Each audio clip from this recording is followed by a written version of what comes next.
నమస్కారం, KTV news కి స్వాగతం. ముందుగా ముఖ్యాంశాలు. విదేశీ పర్యటన ముగించుకొని కుటుంబ సమేతంగా స్వదేశానికి విచ్చేసిన సీఎం జగన్. గన్నవరం ఎయిర్పోర్టు దగ్గర సీఎం జగన్ కు ఘన స్వాగతం పలికిన పార్టీ నేతలు. ఓట్ల లెక్కింపు రోజున ఎలాంటి జాగ్రత్తలు తీసుకోవాలో వైఎస్ఆర్సీపీ శ్రేణులకు సీఎం జగన్ దిశానిర్దేశం. విజయవాడలో డయేరియా మరణాలపై ఆందోళన వ్యక్తం చేసిన టీడీపీ అధినేత చంద్రబాబు. ప్రభుత్వ యంత్రాంగం వెంటనే సమస్యపై దృష్టి పెట్టాలని సూచన. దీనిపై అధికారులు తక్షణ చర్యలు తీసుకోవాలని చంద్రబాబు డిమాండ్.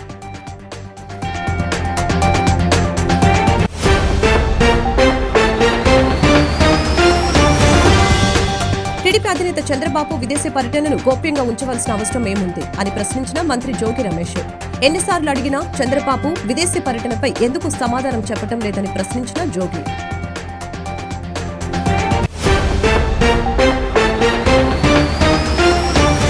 బర్డ్ ఫ్లూపై రాష్ట్రాలకు కేంద్రం అలర్ట్. ఇప్పటి వరకు ఆంధ్రప్రదేశ్తో సహా 4 రాష్ట్రాల్లో బర్డ్ ఫ్లూ లక్షణాలను గుర్తించిన కేంద్రం అత్యంత వేగంగా వ్యాప్తి చెందే ఈ వైరస్ మానవులకు సోకే ఆస్కారం ఉందని హెచ్చరిక. ఏపీ ఎన్నికలు పూర్తయిన తర్వాత మే నెల 17వ తేదీన సీఎం జగన్ విదేశీ పర్యటనకు వెళ్లిన సంగతి అందరికీ తెలిసిందే. లండన్, స్విట్జర్లాండ్ దేశాల్లో కుటుంబ సమేతంగా ఆయన పర్యటించారు. 15 రోజుల తర్వాత తిరిగి ఇవాళ స్వదేశానికి విచ్చేశారు. జూన్ 4వ తేదీన ఏపీకి జడ్జిమెంట్ డే. ఈ నేపథ్యంలో నేడో రేపో ఓట్ల లెక్కింపు రోజు ఎలాంటి జాగ్రత్తలు తీసుకోవాలో వైఎస్ఆర్సీపీ శ్రేణులకు సీఎం జగన్ దిశానిర్దేశం చేసే అవకాశం ఉంది. ఆంధ్రప్రదేశ్ ముఖ్యమంత్రి వైఎస్ జగన్మోహన్ రెడ్డి విదేశీ పర్యటన ముగిసింది. శనివారం ఉదయం కుటుంబ సభ్యులతో సహా ఆయన రాష్ట్రానికి చేరుకున్నారు. ఈ సందర్భంగా గన్నవరం ఎయిర్పోర్టు దగ్గర సీఎం జగన్ కు ఘన స్వాగతం లభించింది. ఎంపీలు విజయసాయిరెడ్డి నేతృత్వంలో పలువురు ఎంపీలు, రాష్ట్ర మంత్రులు, ఎమ్మెల్యేలు, పార్టీ కీలక నేతలు సీఎం జగన్ కు స్వాగతం పలికారు. పార్టీ క్యాడర్ పెద్దెత్తున తరలి వచ్చింది. అక్కడి నుంచి నేరుగా ఆయన తాడేపల్లి నివాసానికి చేరుకున్నారు. విజయవాడలో డయేరియా మరణాలపై సర్వత్రా ఆందోళన వ్యక్తమవుతోంది. ఈ విషయంపై ఇవాళ టీడీపీ అధినేత చంద్రబాబు ఆందోళన వ్యక్తం చేశారు. ప్రభుత్వ యంత్రాంగం వెంటనే సమస్యపై దృష్టి పెట్టాలని తెలిపారు. కలుషిత నీరు సరఫరా కారణంగా ప్రజల ప్రాణాలు పోయే పరిస్థితి వచ్చిందని తెలిపారు. దీనిపై అధికారులు తక్షణమే చర్యలు తీసుకోవాలని చంద్రబాబు డిమాండ్ చేశారు. డయేరియా కాకుండా ఇతర అనారోగ్య కారణాలతో వీరంతా చనిపోయారని అధికారులు చెప్పడం సరికాదని, కలుషిత నీటిపై ప్రజల నుంచి వస్తున్న ఫిర్యాదులపై అధికారులు స్పందించాలని చంద్రబాబు డిమాండ్ చేశారు. టీడీపీ అధినేత చంద్రబాబు విదేశీ పర్యటనను గోప్యంగా ఉంచవలసిన అవసరం ఏముంది అని మంత్రి జోగి రమేష్ ప్రశ్నించారు. ఎన్నిసార్లు అడిగినా చంద్రబాబు విదేశీ పర్యటనపై ఎందుకు సమాధానం చెప్పడం లేదని ప్రస్తావించారు. జూన్ 4న సీఎం జగన్ ప్రమాణ స్వీకార కార్యక్రమానికి హాజరవ్వాలని పిలుపునిస్తున్నామని ఆయన వెల్లడించారు. మంత్రి జోగి రమేష్ శనివారం మీడియాతో మాట్లాడుతూ చంద్రబాబు విదేశీ పర్యటన $1 మిలియన్ ప్రశ్నగా మారిందని, మొదట హైదరాబాద్ నుంచి దుబాయ్ వెళ్లారని అన్నారు.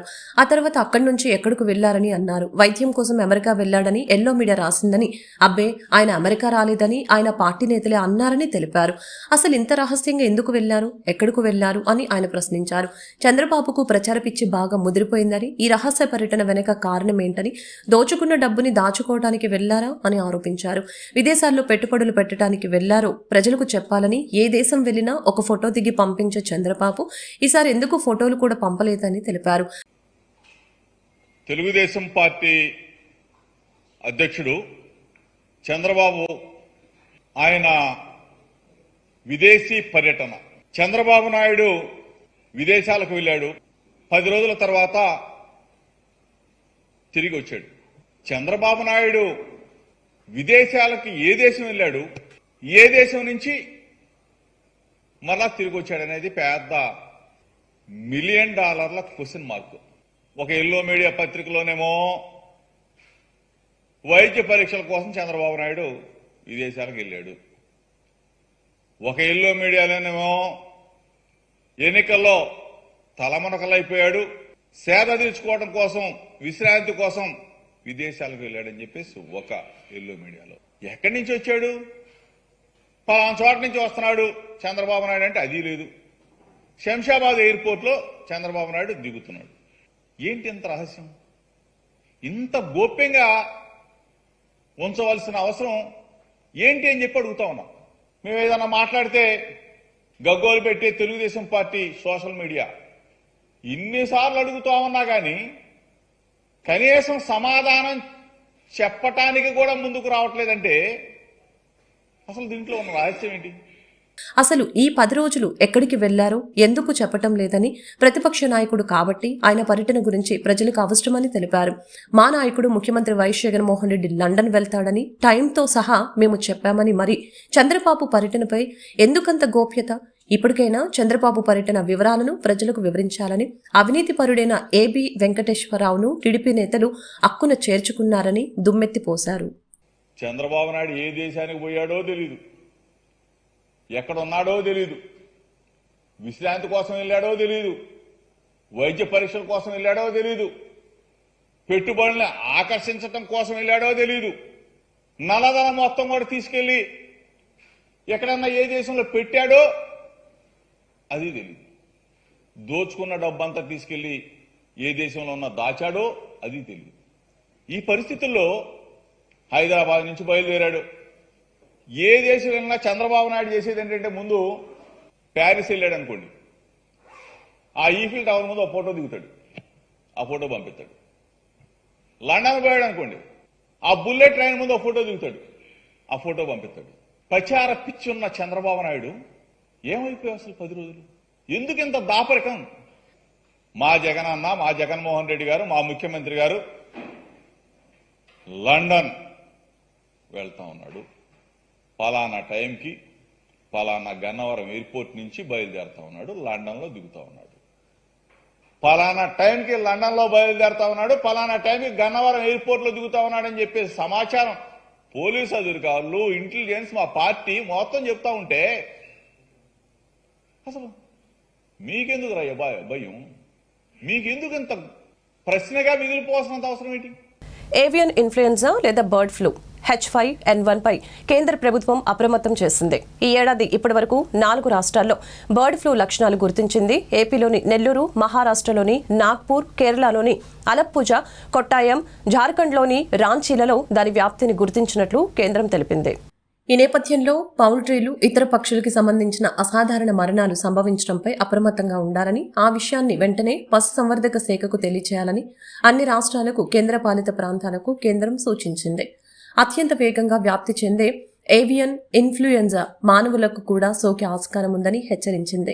ఈ వ్యాధి సంక్రమణను నిరోధించడానికి అవసరమైన అన్ని చర్యలు తీసుకోవడం అవసరమని పేర్కొంటూ మే 25న ఎన్సీడీసీ, కేంద్ర పశుసంవర్ధక శాఖలు కలిసి సంయుక్తంగా జారీ చేసిన ప్రకటనలు వెల్లడించాయి. యాంటీవైరల్ ఔషధాలు, పీపీఈ కిట్లు, మాస్కులు అందుబాటులో ఉండాలని తెలియజేశారు. ఇన్ఫెక్షన్ సోకిన పక్షుల్ని వధించే వారితో పాటు పర్యవేక్షకుల నుంచి క్రమంగా నమూనాలు తీసుకొని H5N1 పరీక్షలు నిర్వహించాలని తెలిపింది. ఏపీలో ఎండలు భగ్గుమన్నాయి. సూర్యుడు చండ్ర నిప్పులు కురిపించడంతో రాష్ట్రంలోని అనేక ప్రాంతాల్లో తీవ్ర ఉష్ణోగ్రతలు నమోదయ్యాయి.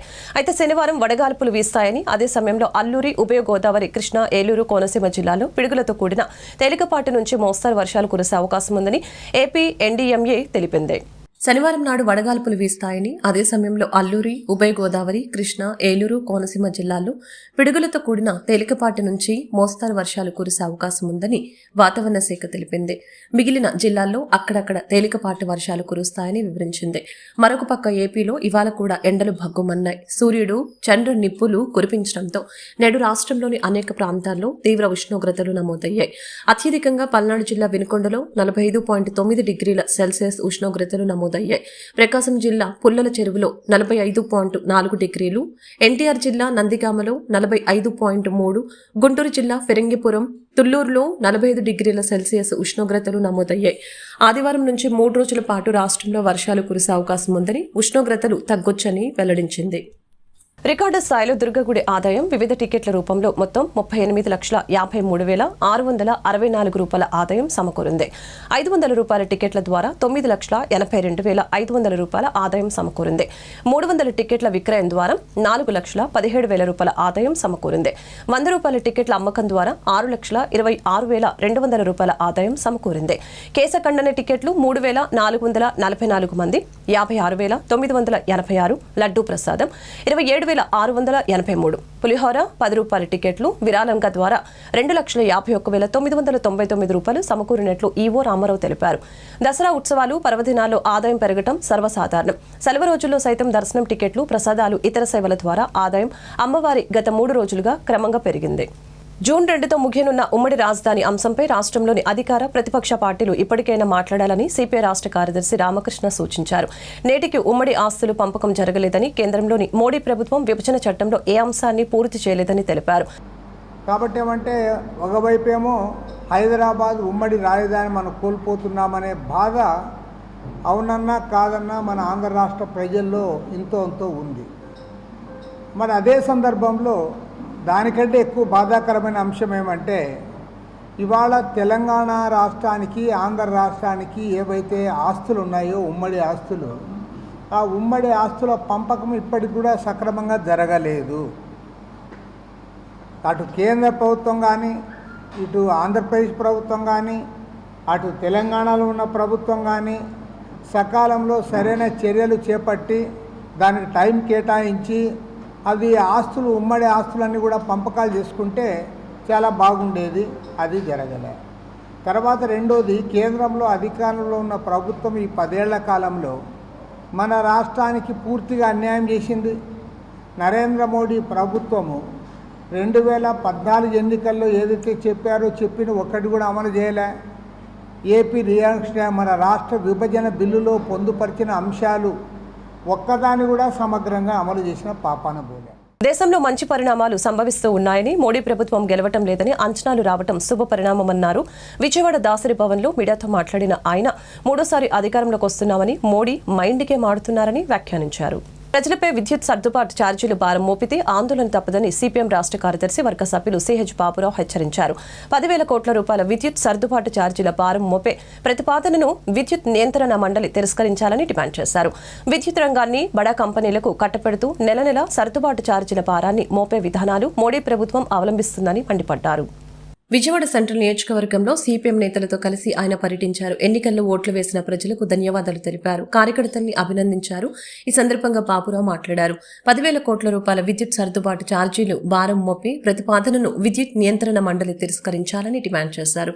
విద్యుత్ రంగాన్ని బడా కంపెనీలకు కట్టపెడుతూ నెల సర్దుబాటు ఛార్జీల భారాన్ని మోపే విధానాలు మోడీ ప్రభుత్వం అవలంబిస్తుందని మండిపడ్డారు. గత 5 ఏళ్లలో వేలాది కోట్లు పలు రూపాలలో విద్యుత్ భారాన్ని మోపిన రాష్ట్ర ప్రభుత్వం మరో 10,000 కోట్ల సర్దుబాటు ఛార్జీలు వడ్డించే ప్రతిపాదనను విద్యుత్ నియంత్రణ మండలికి పంపడం శోచనీయమని తెలియజేశారు. 2023 నుంచి 24 సంవత్సరంలో కేంద్ర ప్రభుత్వ ఆదేశాల మేరకు విద్యుత్ పంపిణీ సంస్థలు ప్రతి నెల యూనిట్కు 40 పైసల చొప్పున సర్దుబాటు ఛార్జీలు వసూలు చేశాయని తెలిపారు. 2014 నుంచి వినియోగించిన విద్యుత్పై 3 రూపాయలలో సర్దుబాటు ఛార్జీల పేరుతో వేలాది కోట్ల రూపాయల భారం వేశారని తెలిపారు. అవినీతి, అసమర్థత, దుబారా ఖర్చులు పెట్టి వాటిని సర్దుబాటు ఛార్జీలు, రుఆఫ్ పేరుతో ప్రజలపై మోపటం దారుణమని అన్నారు. ఎన్నికలు పూర్తయినాయి, ఫలితాలు రావాల్సి ఉన్నాయి. ప్రభుత్వాల్లో ఎవరున్నా విద్యుత్ బాధుడు మాత్రం తప్పేట్టుగా కనపట్లేదు. ఇప్పటికే గత 5 సంవత్సరాలే వైఎస్ఆర్ ప్రభుత్వం మేము కరెంటు ఛార్జీలు తగ్గిస్తామని మాట చెప్పి బాధుడు ఉండదని చెప్పి జగన్ మోడీ మార్కు బాధుడు జనం మీద కరెంటు ఛార్జీలు సర్దుబాటు ఛార్జీల పేరుతో విపరీతంగా మోపారు. మళ్ళీ ఇప్పుడు సుమారుగా 10,000 కోట్ల రూపాయలు పైగా ట్రూ అప్ ఛార్జీలు సర్దుబాటు ఛార్జీల పేరుతో భారం మోపడానికి విద్యుత్ పంపిణీ సంస్థలు విద్యుత్ నియంత్రణ మండలికి ఇప్పటికే దరఖాస్తులు పెట్టారు.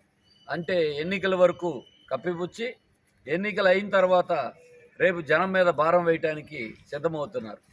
దీని ప్రకారం చూస్తే ఇప్పుడున్నటువంటి కరెంటు ఛార్జీలు కాకుండా అదనంగా యూనిట్కి ₹2.40 పైన భారం పడుతుందని ఇవాళ తెలుస్తూ ఉంది. అంటే అసలు ఇక కరెంటు పార్టీలు 2 అటు వైసీపీ, టీడీపీ హామీ ఇచ్చారు. మేము ఛార్జీలే పెంచలేదని వీళ్ళు, మేము పెంచబోమని వాళ్ళు. కానీ దీనంతా ఆడిస్తున్నది మాత్రం మోడీ ప్రభుత్వం. మోడీ ప్రభుత్వం విద్యుత్ రంగాన్ని నాశనం చేస్తూ ఉంది. పెంపు ప్రతిపాదనల వలన ప్రతి యూనిట్కు అదనంగా ₹2.40 భారం పడుతుందని తెలిపారు. వీటిని ప్రభుత్వమే భరించాలని డిమాండ్ చేశారు. వైసీపీ ప్రభుత్వం అవినీతికి పాల్పడుతూ కేంద్రం ఆదేశాలకు లొంగిపోయి ప్రజలపై భారాలను మోపుతుందని అన్నారు. మళ్లీ 10,000 కోట్ల రూపాయల భారం మోపితే ప్రతిఘటన తప్పదని హెచ్చరించారు. సిపిఎం ప్రజలకు అండగా నిలుస్తుందని తెలిపారు. ఈ కార్యక్రమంలో సిపిఎం నేతలు బి రమణరావు, వై సుబ్బారావు, లక్ష్మణ, గురుమూర్తి, బెనర్జీ, షకీలా, గోవింద్, కోరట్ల శ్రీను తదితరులు పాల్గొన్నారు. ప్రైవేట్ కంపెనీలు కట్టబెడతా ఉన్నారు. రెండోది, ప్రతి నెల అదనంగా సర్దుబాటు ఛార్జీలు వసూలు చేసుకోవడానికి అనుమతులు ఇచ్చారు. ఇప్పుడు మళ్ళీ అవన్నీ ఇప్పటికే 3 రకాల సర్దుబాటు ఛార్జీలు వసూలు చేస్తుంది. చాలేదన్నట్టుగా మళ్ళీ ఇంకో 10,000 కోట్ల రూపాయల భారం వేయటమంటే జనం నెత్తిన ఇక ప్రజల్ని పీకు తింటుంది తప్ప ఇంకోటి లేదు. ఈ విషయంలో అటు బీజేపీ, వైసీపీ, తెలుగుదేశం అందరిది ఒకటే దారి. దీని మీద సిపిఎం మొట్టమొదటి నుంచి కూడా పోరాడుతూ ఉన్నాం. ఈ కరెంటు ఛార్జీల భారాన్ని వేస్తే మాత్రం ఏ ప్రభుత్వం వచ్చినా ఎవరున్నా మాకేమీ సంబంధం లేదని చేతులు దులుపుకుంటే కుదరదు. నియంత్రణ మండలి రెగ్యులేటరీ కమిషన్ ఆదేశం ఇచ్చిందంటే కూడా కుదరదు. ప్రభుత్వాలే వీటికి బాధ్యత వహించాలి. వీటిని ఎప్పటికైనా విద్యుత్ నియంత్రణ మండలి తిరస్కరించాలి. రాబోయే ప్రభుత్వాలు కూడా వీటిల్ని వెనక్కి పంపించి భారం పెరగకుండా కరెంటు ఛార్జీలు తగ్గించాల్సి ఉంటుందని సిపిఎం తరఫున డిమాండ్ చేస్తూ, అవసరమైతే ఛార్జ్ మళ్ళీ 10,000 కోట్ల రూపాయల భారం ఇస్తే మరో ఆందోళన కూడా తప్పదని కూడా ప్రభుత్వాన్ని మేము హెచ్చరిస్తాం. ఈ నెల 14, 15, 16వ తేదీలలో శ్రీ విజయదుర్గ రామలింగేశ్వర స్వామి వారి 4వ వార్షికోత్సవ బ్రహ్మోత్సవాలు జరుగుతాయని ఆలయ ప్రధాన అర్చకులు చింతలపాటి సుబ్రహ్మణ్య శాస్త్రి తెలిపారు. కావున భక్తులందరూ ఈ కార్యక్రమాన్ని జయప్రదం చేయవలసిందిగా వారు కోరారు. హనుమాన్ జయంతి పర్వదినాన్ని పురస్కరించుకుని శనివారం పాల ఫ్యాక్టరీ సమీపంలోని శ్రీ విజయదుర్గ రామలింగేశ్వర స్వామి ఆలయంలో పంచముఖ ఆంజనేయ స్వామి వారికి ప్రత్యేక పూజలు, అభిషేకాలు నిర్వహించారు. వేలాది మంది భక్తులు స్వామివారిని దర్శించుకుని ప్రత్యేక పూజల్లో పాల్గొని భక్తి శ్రద్ధలతో స్వామివారిని దర్శించుకున్నారు. ఈ సందర్భంగా ఆలయ ప్రధాన అర్చకులు చింతలపాటి సుబ్రహ్మణ్యం శాస్త్రి మాట్లాడారు. నవమి, దశమి శనివారం కలిసి రావటం వలన హనుమాన్ జయంతి ప్రత్యేకత సంతరించుకుందని తెలిపారు. దీనివలన భక్తులు అత్యంత పవిత్రంగా భావించి స్వామివారిని భక్తి శ్రద్ధలతో పూజించుకున్నారని తెలిపారు. ఉదయం నుంచి ఆలయానికి వేల సంఖ్యలో భక్తులు వచ్చి స్వామివారికి జరిగే ప్రత్యేక పూజల్లో పాల్గొని స్వామివారి తీర్థ ప్రసాదాలను స్వీకరించారని తెలిపారు. ఈ నెల 14, 15, 16వ తేదీలలో శ్రీ విజయదుర్గ రామలింగేశ్వర స్వామివారి 4వ వార్షికోత్సవ బ్రహ్మోత్సవాలు జరుగుతాయని తెలిపారు.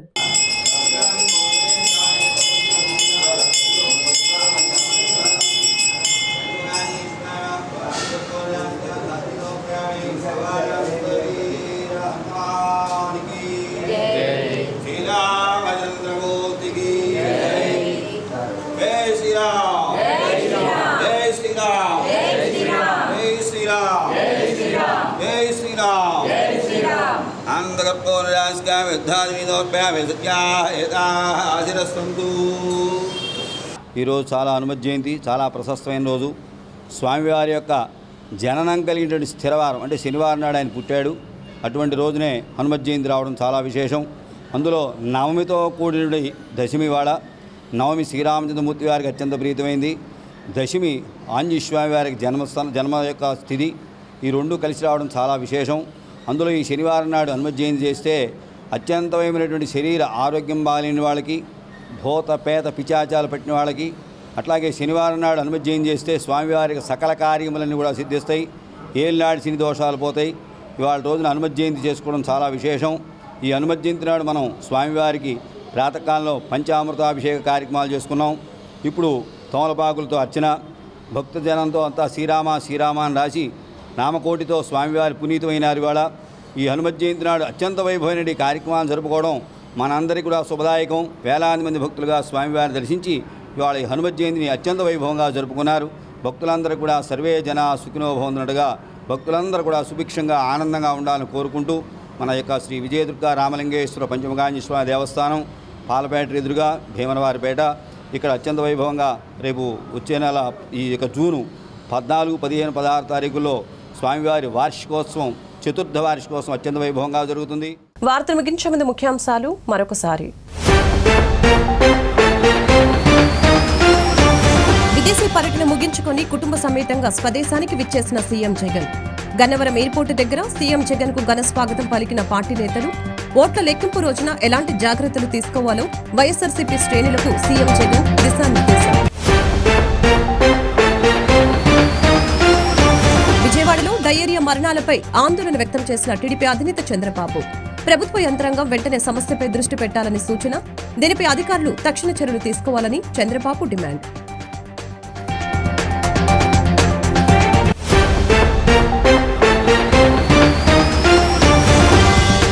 టీడీపీ అధినేత చంద్రబాబు విదేశీ పర్యటనను గోప్యంగా ఉంచవలసిన అవసరం ఏముంది అని ప్రశ్నించిన మంత్రి జోగి రమేష్.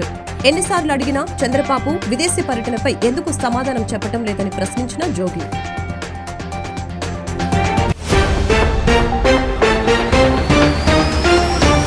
బర్డ్ ఫ్లూపై రాష్ట్రాలకు కేంద్రం అలర్ట్. ఇప్పటి వరకు ఆంధ్రప్రదేశ్తో సహా 4 రాష్ట్రాల్లో బర్డ్ ఫ్లూ లక్షణాలను గుర్తించిన కేంద్రం అత్యంత వేగంగా వ్యాప్తి చెందే ఈ వైరస్ మానవులకు సోకే ఆస్కారం ఉందని హెచ్చరిక. ఈ వార్తలు ఇంతటితో సమాప్తం. మరొక బులెటిన్లో మళ్ళీ కలుద్దాం. నమస్కారం.